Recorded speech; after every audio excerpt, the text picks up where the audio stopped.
Ay, nag-aaral ka? Nursing?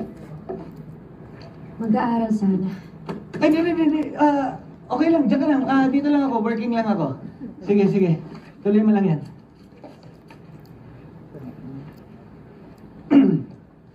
So, nurse ka na nga.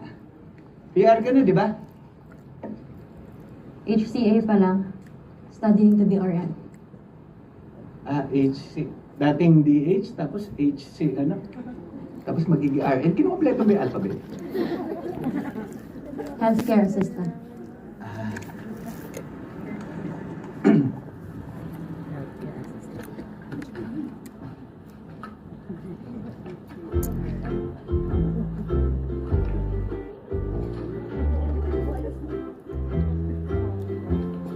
Boyfriend mo?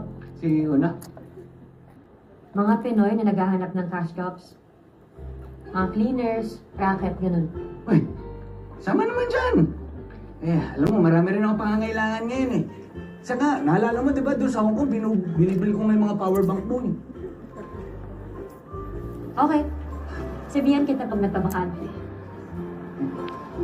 Ano mo ko sasabihan eh, wala naman ikaw number ko. Messenger? Binlock mo ko, di ba? Lagay mo na lang number.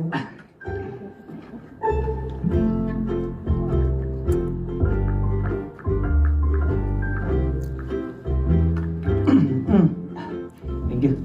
Binuhay mo ulit si Joy. Hmm? Hindi ka na KJ. Killjoy. Joke lang. Sige, tuloy mo.